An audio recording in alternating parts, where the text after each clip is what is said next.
toutes et à tous, c'est Ahmed, j'espère que vous allez bien. D'ores et déjà vous souhaiter un excellent week-end.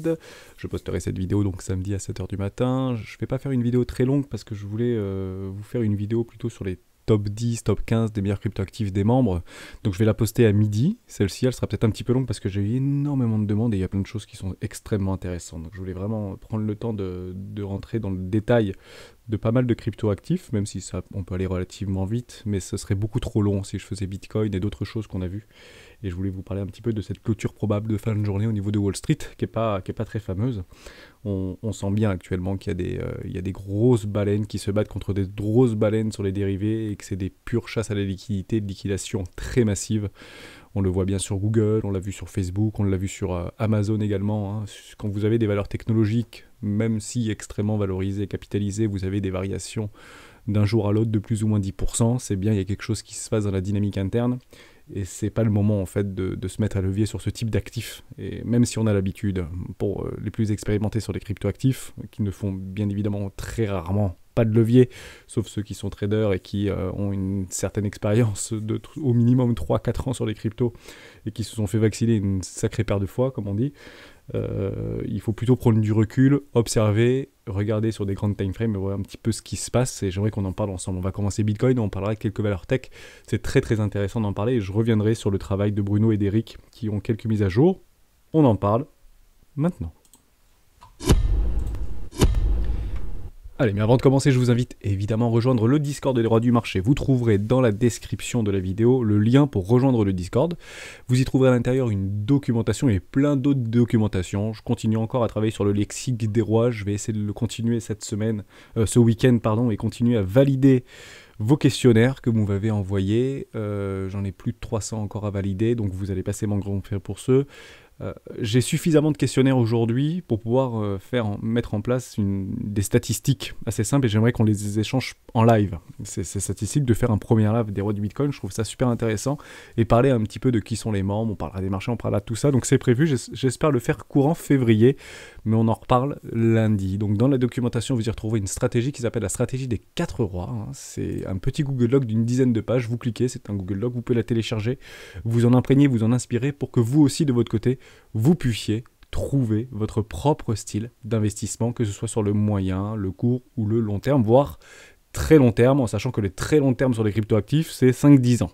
Pour le coup, ça va 5-6 fois plus vite que les marchés traditionnels vis-à-vis de leur volatilité. Voilà pour ça. Donc je vous avais mis sur la petite charte de Facebook, qui s'est pris une sacrée tannée, hein, malheureusement par rapport à des résultats un petit peu décevants. Il est annoncé dans la journée d'hier à aujourd'hui que nous avons perdu 1 million d'utilisateurs sur Facebook, ou 1 million d'utilisateurs actifs. C'est vrai que malheureusement, maintenant, pour organiser des événements, des choses comme ça, on n'est plus forcément sur Facebook, peut-être sur WhatsApp, même si ça appartient au groupe, ou sur d'autres applications, hein, malheureusement. Donc Facebook a perdu pas mal d'utilisateurs et ça a été très sévèrement sanctionné par le marché. Ça, c'est d'un point de vue fondamental. Maintenant, au niveau technique, qu'est-ce qu'on voit concrètement ? C'est très simple, vous connaissez les rois. Vous allez chercher en fait les précédents bottoms de marché, donc c'est il y a quelques années maintenant, hein. Ils sont ici sur Facebook, on reviendra juste après sur le Bitcoin, hein, pas de problème, mais je trouvais ça intéressant d'en parler parce que c'est beaucoup passé dans le Discord. Donc on reprend les bottoms de marché historiques, vous vous rappelez, hein, quand une action est listée, ou quand une crypto est listée sur un exchange, ou quand une action est introduite en bourse sur une IPO, on aime bien prendre les moins 50% de vaccination dès le début, hein, ça fait du bien, donc Facebook n'a pas échappé à la règle, vous imaginez bien.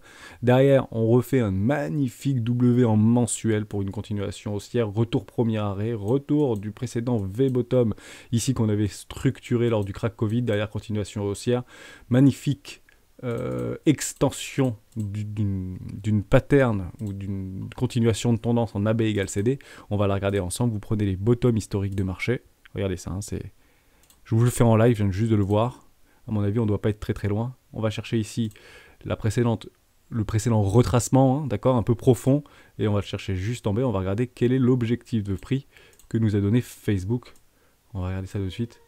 Intéressant. On est bien venu chercher cet objectif, voire on l'a dépassé hein, sur une espèce d'excès final ici, sur un AB égale CD. Hein, parfaitement bien réalisé. Donc il est normal que ici, beaucoup de personnes et beaucoup d'institutionnels, sur le long terme, hein, on parle de ça, d'une pattern qui s'est réalisée en décembre 2018, donc c'est quand même pas rien. Notamment quand les gens commençaient à partir des cryptoactifs, bah, peut-être qu'ils se sont un peu plus réfugiés dans les valeurs technologiques. Pourquoi pas, hein, les capitaux naviguent, et on a parfaitement bien réalisé cette pattern de AB égale CD, hein, cette continuation de tendance complètement logique. On peut l'utiliser sur des toutes petites time frames, ça peut être en horaire, en 4 heures, en 1 heure, voire en 30 minutes, parfois en daily, peut-être en weekly, mais aussi sur des extrêmes patterns, des extrêmement long terme, sur du mensuel ou du trimestriel. Ça peut également bien sûr fonctionner dans ce sens-là, et ce sont des petits concepts de trading qui fonctionnent très très bien sur tout type de time frame. Je le recommande pour ceux que ça intéresse, pour essayer de délimiter des zones de profit logiques. On utilise nous les retracements de Fibonacci, ok, mais il y a aussi des petites patterns, des AB égale CD, des 50% d'un mouvement, enfin 50% peut être... un mouvement peut être retracé de moitié en moitié moins de temps, donc 50% du mouvement entier en moitié moins de temps. Donc ça nous reviendrait à peu près ici. J'ai un peu fourché sur les 200$, ce serait pas complètement délirant, bien évidemment. Ça, c'est Gann qui nous l'avait dit, c'est un ancien trader des années 60. Donc n'hésitez pas à vous renseigner sur les méthodes de Gann un peu Stradivarius, hein, notre ami Gann, mais bon, peu importe, ça fonctionnait, hein, et il était plutôt rassuré dans ses concepts, puisque ça permettait lui de rationaliser ses investissements, et c'est clairement ce qu'on recherche sur les marchés. Donc techniquement, on a eu cette pattern de retournement, hein, ça a été clôturé, bon, ce sera clôturé aujourd'hui sur un énorme M-top en weekly. Ok, donc derrière, retour direct premier arrêt, ça a été avec perte et fracas, mais on voit qu'il y a déjà des premiers acheteurs sur le premier arrêt. Pourquoi? Pour de la continuation de tendance haussière. Parce que jusqu'à preuve du contraire, on peut être dans un retracement, d'accord, directement de premier arrêt pour une continuation haussière. Donc les traders de suivi de tendance peuvent massivement acheter ici. Si ça casse, bah malheureusement, on risque un petit peu de travailler juste en dessous de cette énorme structure là. Hein, et juste là, on est passé très très fort. Hein. Donc partez du principe que tous les gens qui sont là, ils se sont fait exploser la tronche. Donc toutes les personnes à levier, c'est déjà terminé pour eux. Hein. Là, on a liquidé énormément de personnes sur Facebook. Mais énormément de personnes sur Facebook. Enfin sur Meta. C'est plus Facebook, mais c'est Meta maintenant. D'accord? Donc derrière, probable accélération de la baisse pour rejoindre une zone de rechargement d'achat long terme. Et il est évident que j'achèterai massivement du Facebook, même si c'est décrié, même si c'est à la poubelle Facebook. Non, ce type de retracement est parfaitement sain pour le marché. On a sorti énormément d'acheteurs et de traders ou d'investisseurs moyen long terme du business. Hein. C'était septembre 2020, donc ça commence à dater maintenant. Donc les gens ou les traders qui ont acheté là-dedans, bah, ils sont super contents, sauf que malheureusement, s'ils n'ont pas pris leur profit, bah, ils ont perdu. Ils sont en perte aujourd'hui. Donc possible capitulation sur l'action Facebook. Hein, si on vient commencer à travailler là-dedans, bah, malheureusement, le plus probable, c'est d'aller faire un tour en zone de rechargement d'éco-classe, d'achat long terme sur Facebook. Okay, donc ça, c'est la première chose. Est-ce qu'on a été prévenu de ça? En fait, on a été prévenu de ça. C'est ça qui est assez impressionnant. Pourquoi c'est assez impressionnant? Parce qu'on n'était pas parti tout en haut sur un V-top. On était bien parti sur un M-top. Donc 2 jambes ou 2 bras qui avaient bien été confirmés. Je vous montre, on va zoomer très très fort. Certains ne le prendront pas, c'est pas grave. On a quand même donné la possibilité aux plus patients de sortir. Okay, on va zoomer très fort.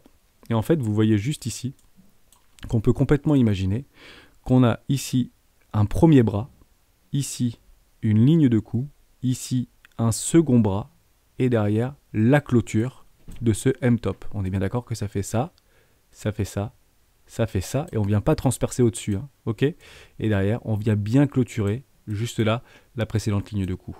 Donc pour moi, ça c'est un M-top en weekly. Certains diront, non, c'est faux, c'est pas un M-top. Pour moi, ce l'est parce que vous voyez que ici, cette petite mèche ne vient pas transpercer plus haut. Si elle avait fait ça, si ça avait été ça en bleu, je suis d'accord avec vous, ce n'est plus un M-top, mais c'est effectivement un V-top. Malheureusement, c'est pas ce qui s'est passé. Donc on peut considérer que ceci, c'est petit, c'est limite, c'est tout ce que vous voulez, mais on peut le considérer comme un M-top. Néanmoins, qu'est-ce qui se passe quand on voit un M-top, un V-top, pardon? Bah, c'est très simple. Au minimum, il faut qu'il retrace pour avoir un second bras haussier, donc comme un pullback ou un dead cat band, pour ceux qui diront un dead cat band. Est-ce qu'on a ou pas une structure de retournement long terme sur les 618? En fait, la réponse est oui. Donc on a bien attendu les derniers, entre guillemets, investisseurs ou les derniers traders, etc., pour leur donner une possibilité de sortir. Donc regardez ça, ici vous avez le petit M. Partons du principe que c'est un VTOP, je suis d'accord avec vous. Derrière vous avez une magnifique structure ici. Et il faut que cette structure-là revienne au minimum au 618 pour confirmer un MTOP. Regardez bien. Est-ce que ici ça a été confirmé? Je viens pile sur mon bottom, regardez. Ça n'a pas été confirmé. Ok? Donc on repart en fait sur un VTOP ici. Je suis toujours d'accord avec vous. Derrière, continuation baissière. Et là, on vient chercher quelque chose de très intéressant. C'est un second bras. Juste ici, il y a un second bras. Vous le voyez? Juste là. On prend la petite mèche ici et on reprend mon Fibo. Je pars sur les précédents tops de marché. Je vais jusqu'en bas. Et regardez ce qui s'est passé avec cette petite mèche. On est bien venu chercher les 0,618. Donc maintenant, toute cette structure, regardez, toute cette structure sur Facebook, toujours sur Meta, toute cette structure est un énorme MTOP. Énorme MTOP. Et ça n'a pas été gentil pour les investisseurs et pour les traders ou les baleines ou ce que vous voulez. Derrière, Meta perd avec une jolie petite news, bien évidemment, mais ça fait quelques temps que Facebook perdait quelques abonnés ou quelques utilisateurs actifs. Après, on fait dire un petit peu ce qu'on veut aux chiffres. Bon, derrière, il a déçu le marché, il a perdu 20%. Okay. Néanmoins, ce retracement est complètement sain pour le marché, beaucoup de vendeurs à levier, beaucoup de bons pères de famille étaient sur les valeurs technologiques avec des leviers x2, x3, peut-être que ceux qui m'écoutent se reconnaîtront. Est-ce que c'était une mauvaise chose? Absolument pas, ce n'est pas une mauvaise idée. Par contre, maintenant, il va falloir prendre des décisions. On ne peut plus maintenant rester dans le mode espoir, puisque les structures vont être données. Si on clôture en dessous, ici, des 300 $ sur Meta, la structure d'un énorme MTOP est donnée. Maintenant, c'est baissier sur Facebook. Mais baissier de chez baissier. Alors, je ne dis pas que ça ne peut pas faire ça. Alors, on connaît un peu les valeurs technologiques, on connaît un petit peu les trucs qui peuvent se passer chez Wall Street. Et encore faut-il que la Fed dise on va prémier 10 000 milliards de dollars. Je peux vous garantir que c'est probable que ça fasse un truc comme ça. Mais pour l'instant, c'est pas ce qu'on est en train d'entendre. C'est plutôt en train de remonter les taux au niveau de la Fed à partir de 0,25% en mars 2022. C'est bientôt mars 2022. Donc on commence déjà à pricer les choses. On n'est pas content des résultats de Facebook, il perd des abonnés, on les explose. Ok, donc maintenant comment on peut essayer d'encadrer un investissement pour ceux qui s'intéressent sur Facebook? Parce que c'est ça en fait la vraie question. Est-ce qu'on prend un flow ici, un petit peu à l'aveugle, pour les continuations de tendance et pour les traders de tendance? Pourquoi pas? On est bien sur les 3,82, ça peut être intéressant de placer un ordre ici en dollar cost average. Les plus patients attendront quoi? Bien évidemment, une structure. Et il faudra vraiment attendre une structure. Pourquoi? Parce que même si vous voyez quelque chose comme ça, tous les rebonds maintenant sont faits pour être shortés. Donc on peut même tirer tout de suite une trendline, juste ici. Je vais mettre mon petit aimant. On fait un super update sur Facebook, mais c'est super intéressant. Regardez, hop, vous avez votre trendline ici. Voilà. Maintenant, c'est déjà sympa ce qui se passe. Hop, voilà. Tout ce qui revient sur la trendline, c'est fait pour être vendu. Donc regardez, ici, c'est vendu. Ici, c'est complètement vendu. Ici, c'est vendu. Ici, c'est complètement vendu. Donc, si ça revient ici, c'est complètement vendu. Et ici, ce sera complètement vendu, ce sera complètement vendu. Jusqu'à quoi? Jusqu'à temps qu'on commence à avoir des choses, par exemple, comme ça, comme ça, comme ça et comme ça. W qui annulera toute cette pattern, toute cette figure de retournement long terme. Donc, c'est clairement quelque chose comme ça qu'on voudra voir. Et il est très peu probable de voir quelque chose comme ça. Mais alors, très très peu probable. Vous allez me dire, oui, mais on l'a vu sur Google. Ok, on y va sur Google. Allons-y. Est-ce que ici, on voit... Qu'est-ce qu'on voit? C'est très intéressant. Vous allez me dire, ici, vous avez des patterns. Vous avez un W qui a été annulé par un énorme M-top qui a été clôturé juste ici, donc la structure est baissière. Ok. Nous, ce qu'on attend chez les rois, c'est des clôtures. Vous prenez votre trendline. Regardez. Vous allez la chercher ici. Et maintenant, tout ce qui revient, c'est vendu. Puisque vous avez votre structure. Regardez, on est parti chercher les derniers shorters de l'espoir ici, là. Il y avait plein de shorts qui étaient positionnés juste au-dessus de la structure. On vient juste les piquer, et derrière, le plus probable, qu'est-ce que c'est? Eh bien, c'est malheureusement de faire un nouveau plus bas. Malgré des résultats canonissimes, etc. Le fondamental nous dit, Google, c'est incroyable, Apple, c'est incroyable, Amazon, c'est incroyable au niveau de leurs résultats, mais la technique nous dit que c'est maintenant qu'il faut prendre des profits. Voilà. Pour ça. Donc si vous voyez en fait des ravalements de mèches comme ça, c'est clairement des grosses baleines ici là qui prennent très massivement des profits. Donc si vous êtes actuellement dans les valeurs technologiques, c'est pas complètement délirant sur Google de prendre un petit peu de profit. Sortez pas toute votre position. Mais c'est pas complètement délirant. Ok, parce que les structures sont données. Et jusqu'à preuve du contraire, ça s'appelle un V-bottom. Et les V-bottom sont menés au même titre que ce qu'on a vu sur Facebook sur les M-top. Les V-top comme les V-bottom sont menés à être retestés. Puis derrière, pourquoi pas faire quelque chose comme ça. Ok. Donc dans l'idée, si vous prenez un profit aujourd'hui avant la clôture de Wall Street, là ça ouvre à 15h, donc ça va rouvrir un tout petit peu en hausse. Si vous êtes dans Google, vous prenez un profit ici. Imaginez, ça fait comme ça. Vous avez eu raison. Mais l'objectif, c'est pas d'avoir raison. L'objectif, c'est de gagner. Alors à ce moment-là, même si le truc tend à partir en l'air, eh ben, attendez des structures, d'accord ? Attendez des choses comme ça. Et là, à ce moment-là, vous pourrez prendre. Et vous allez perdre quoi finalement ? Vous allez perdre éventuellement sur une magnifique structure 1,2% ou 3% ou 4%, mais le risque, c'est de vous prendre une tatane au premier arrêt. Hein. Comme sur Facebook. Hein. Vous voulez qu'on regarde ce que c'est ? Le premier arrêt de Google. Je ne vous dis pas de vendre l'intégralité de votre bague de Google. Hein.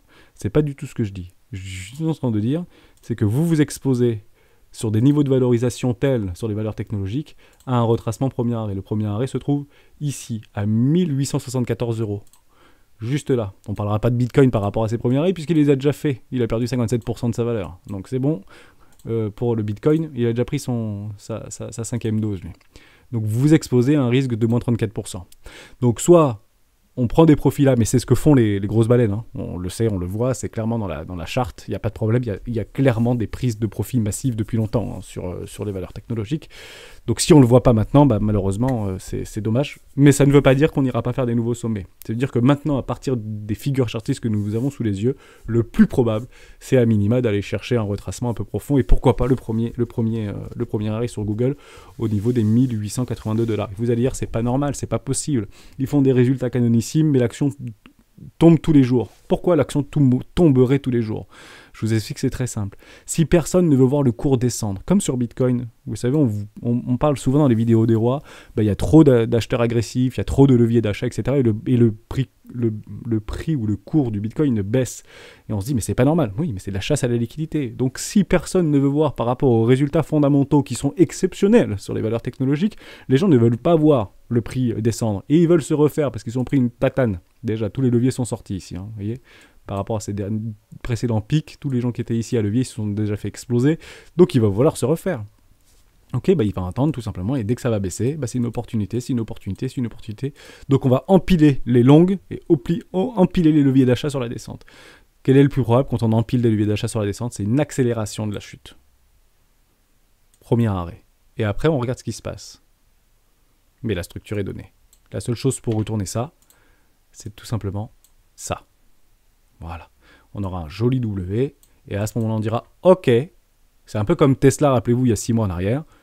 Ok, c'est bon, on peut reprendre la position et on fait une continuation haussière. Mais ça sert à rien de s'accrocher comme sur nos cryptos, sur ce type de pattern. Ça sert strictement à rien. Comme sur Solana, etc., on y revient en 10 secondes si vous voulez. Ça servait strictement à rien sur Solana de s'accrocher à notre pattern. Hein. Parce que beaucoup se sont fait exploser. Hein. Voilà, les structures sont données. Et ça sert à rien. Voilà. Hein. Ici, terminé, continuation baissière. Donc, le plus probable, qu'est-ce que c'est ? Solana, retour dans une zone de rechargement d'achat. Où est-ce qu'on est ? Ah, comme c'est chelou, on est en train de travailler une zone de rechargement d'achat. On est ici. D'accord ? Ça sert strictement à rien de s'accrocher à ses rêves. Hein. Le problème, c'est qu'on perd beaucoup, hein, parce que beaucoup étaient surexposés. Hein. Ah, c'est du moins 50% supplémentaire encore. Hein. Alors que le truc avait déjà perdu 30%. Voyez ? Voilà, exactement. 33%, vous reprenez 50% dans les tronches. On ne s'accroche pas à ce type de choses. Ok ? Donc ça, c'était très important. On parle Bitcoin, parce que c'était un petit peu le but. Mais avant ça, j'aimerais vous parler du site de Bruno et de Eric. Ils l'ont mis à jour, donc c'est génial. Ce sont deux gestions d'entreprise, Bruno développeur, qui a décidé en fait de récupérer sur des API de CoinMarketCap et de CoinGecko toutes les informations, le top 500 en fait des cryptoactifs pour pouvoir essayer de trouver facilement des assets qui sont actuellement dans une zone de rechargement d'achat éco-classe et première classe. Donc vous avez ici première classe, vous cliquez ici, vous avez toutes les cryptos qui sont actuellement en première classe, donc dans des zones de rechargement entre les 618 et les 786, tous ceux qui sont dans les 786, 886 pour les premières classes, éco-classe, c'est ce que je viens de dire avant, 618, 786. Après les tech profit, c'est généralement ceux qui sont dans une zone de rechargement de vente logique, donc tech profit edge position, ou sécurisation de la position, au moins 50% de sa position, pour ceux qui le souhaitent bien évidemment. Et ils ont rajouté un truc très intéressant, qui est l'exchange que vous utilisez. Donc, les top 500 des cryptos sont généralement sur beaucoup d'exchanges. D'accord? Il n'y a pas de problème. Mais peut-être qu'il y a certaines cryptos qui sont bien capitalisées, mais qui ne sont que sur Gate.io, que sur Crypto.com, ou que sur Coinbase, ou que sur Kraken, etc. Donc vous pouvez lister, et vous trouverez indirectement toutes... D'ailleurs, on voit que sur Binance, tous ceux qui sont en Take Profit, c'est cela. Intéressant. Première classe, il y en a? Oui, il y en a beaucoup actuellement. Voilà. Magnifique. Donc en un clic, vous voyez, vous avez tout ça. Vous avez aussi à l'intérieur les zones. J'avais fait une vidéo le rappelant, c'était assez intéressant. Donc là, c'est complètement dans une première classe et ça se rapproche du vert un peu. Ça se rapproche un petit peu de la classe éco. Mais il y en a qui sont beaucoup plus éloignés. Par exemple, Filecoin, il est très éloigné de sa classe éco. Donc ça veut dire qu'il est beaucoup plus proche, entre guillemets, des 0 ou des 0,886 que des 786. Donc on voit en un seul coup d'œil où est-ce que ça se trouve. Et ce qui est très intéressant également, c'est au niveau de l'ATH. On peut voir la chute par rapport au précédent ATH. Donc on voit que Internet Computer, pour ceux qui ont acheté en fait le listing, ont déjà perdu 97,24% de leur valeur et de leur position. Malheureusement, et comme Filecoin, comme tous ceux qui ont acheté les tops de marché, malheureusement, ils ont pas mal perdu. Également, je reviens sur All Crypto, et on a la possibilité juste de faire une petite recherche très rapide. Par exemple, BAT, B-A-T. Hop, et vous trouverez BAT. Derrière, vous faites un petit truc, un virgule, vous faites un espace, et on va mettre, je sais pas moi, on va mettre n'importe quoi, moi. On a XRP, voilà. Je l'avais sous les yeux, voilà. XRP, très bien. Et ça vous donne en fait directement des recherches et vous pouvez en fait partager directement vos listings en faisant share ici tout simplement. Ok, ça vous plaît, c'est sympa? Vous avez aussi le mode nuit. Moi j'aime bien le mode clair, j'aime bien me faire mal aux yeux. Désolé pour ceux qui regardent avec un écran OLED et que ça fait peut-être un petit peu mal aux yeux. Merci encore une fois Eric et Bruno. Toutes les semaines je vous parlerai de ce site de Eric et Bruno, il évolue régulièrement. Ils prennent le temps pour nous avec un grand N et pour vous bien évidemment pour essayer de vous faciliter la vie au quotidien. Ce site est super bien fait, on a eu d'énormes retours très positifs par rapport à leur travail. Et ben je me mets avec eux et c'est un excellent travail. Merci à vous, merci pour la communauté et merci à toute la communauté pour votre bienveillance. On retourne sur Bitcoin. Ça fait quand même 20 minutes qu'on parle et on n'a toujours pas commencé Bitcoin. On y va. C'est parti. Ça n'a pas beaucoup bougé, Bitcoin. On est d'accord? On va regarder assez rapidement. Voilà. Ouh, voilà, il y a plein de choses ici. Je vais aller le chercher là-bas. Hop. Non, c'est pas celle-là. C'est ici. On va aller rechercher. Ok. Donc, Bitcoin, je vais passer en daily, on verra mieux. Toujours dans ce range. Pour l'instant, ça ne bouge pas. Vous vous rappelez, tant qu'on ne vient pas casser le haut du range, le plus probable, qu'est-ce que c'est? C'est d'aller faire un petit tour en bas du range. Donc, on a une borne haute. On a ici une barre de basse. Hop, ici. Si je me mets en 6 heures, on le verra beaucoup, en 12 heures, on le verra beaucoup mieux. Voilà. Donc, on peut imaginer, moi j'aimais bien prendre ce haut de range ici, on l'avait cassé. Bon, derrière, fake off, on vient chercher des vendeurs agressifs ici. Petite chasse à la liquidité, puis derrière, ça retrace. On repart, on retape au bas du range, et puis derrière, on peut éventuellement faire un nouveau plus bas pour aller chercher un bas de range juste ici. Ou, à ce moment-là, on aura le signal. Il est où le signal? C'est extrêmement simple. Si on vient à clôturer clairement une bougie au-dessus des 39 000 $, on vient bien la clôturer ici. Le plus probable, qu'est-ce que c'est? C'est retour dans une zone de vente logique du précédent mouvement. Le précédent mouvement, il se trouve où? Je vous le rappelle, très simple, juste ici. Ça va aller vite, voilà.